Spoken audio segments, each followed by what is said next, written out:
Alright guys, Flave from Boxing Evolution TV, and I'm very, very proud to present Frank Bruno down here at the Fight Science Gym in Aldershot, and he's come down here to see Sam Rowe. Sam is here, Sam Rowe's Academy of Hard Knocks, and we've got the young people in the background training. Frank, how are you, mate? How are you? You're looking very, very well. Thank you very much. I feel very, very well. It's the best I've ever felt in my life. I'm the richest black man in the world. Very happy, man. Very cool. Everything's curry. Well, you seem like it is definitely clarified for you, but you've come down today, and it's all about the young people today. Sam Rowe's project, Academy of Hard Knocks. I mean, what do you think about this kind of project for young people? Unbelievable. I come in and I can't believe that I'm in a big unit. A lot of gyms, you know what I mean? They've got a boxing gym in here, M&A, weights. Yeah, it's amazing. Kids to youngsters what can get themselves into trouble and doing it for free. It's unbelievable. How much of a part do you think boxing played in your youth and keeping you out of mischief? Well, unfortunately, I got sent to prison for 5 years when I was about 12. And the best thing that could have ever happened to me, you know what I mean? And I come out of the bull stool or prison, whatever you want to say, and then I made a life myself into boxing. I started boxing when I was about 8.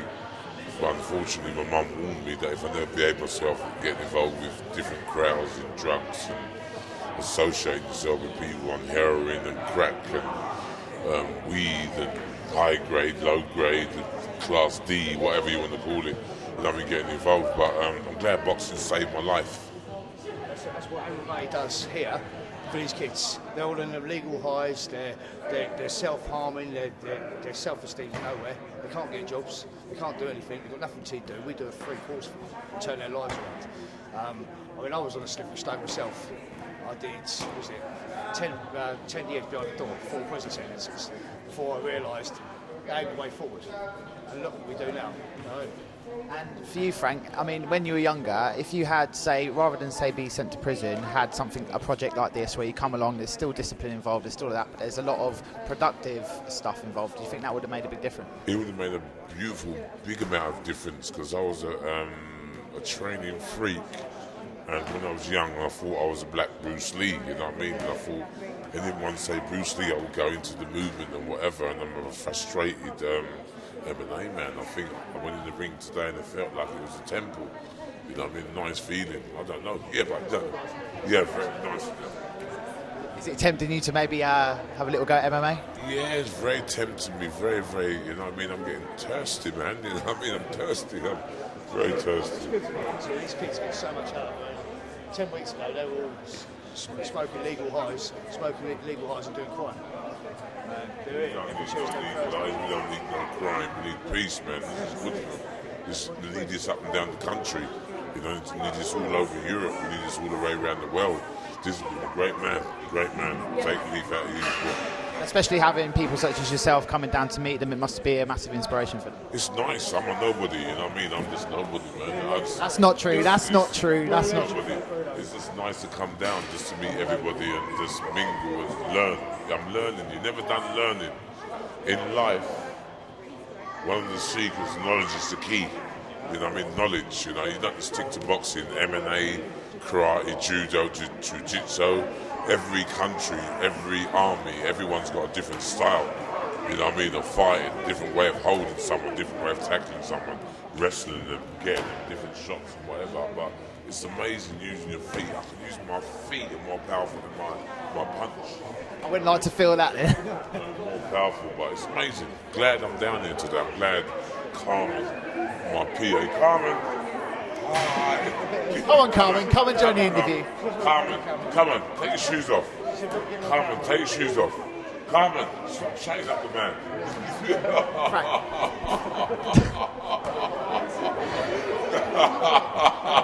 Carmen. I just want to ask you a couple of questions. I hear that there's talk of you making a comeback in boxing. Yeah.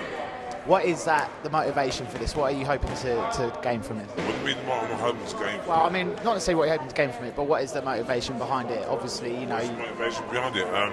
You get karate guys what are masters, and they teach their students like now, and they could be 78, 80, but when you're a master, a craftsman, master at your sport, which I think I've proven myself in winning the WBC Championship of Oliver McCall, proven myself in fighting Oliver McCall, proven myself fighting Lennox Lewis, proven myself fighting Mike Tyson, Tim Witherspoon, Bum Crusher Smith.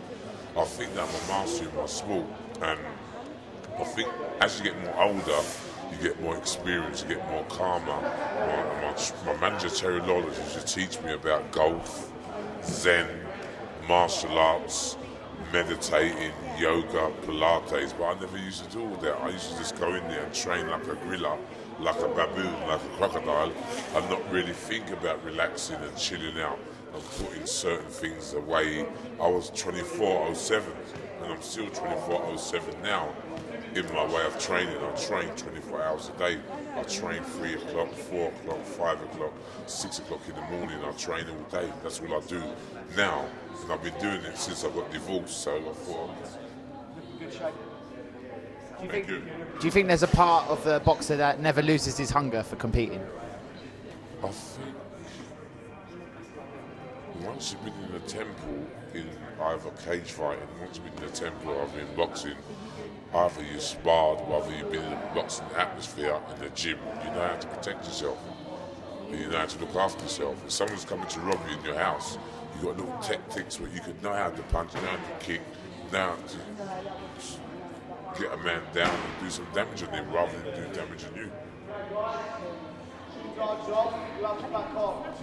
So, do you have any dates yet for your proposed comeback? No dates yet. There's nothing. The British Boxing Control turned me away through eye things, but I don't want to talk about it too much now, but we'll talk about it another day. Listen, I'll leave it at that. Frank, you're an absolute star. We're really privileged to interview you today, and I wish you... Everybody looking at this, God bless you and your family, your kids, and may keep you. I hope you win the lottery and get very rich, and I hope it's going to be a beautiful summer for you this year, which I think we're going to have a Spanish summer. And if you have a Spanish summer, you don't have to go nowhere in the world, because England is the best place in the world. And good luck to this man. Good luck. Good respect. Really appreciate you coming down. King. No problem. All right, guys, this is Frank Bruno down here at Fight Science and Aldershot with Sam Rowe, runner of Academy of Hard Knocks. It's Flave from Boxing Evolution TV. Over and out.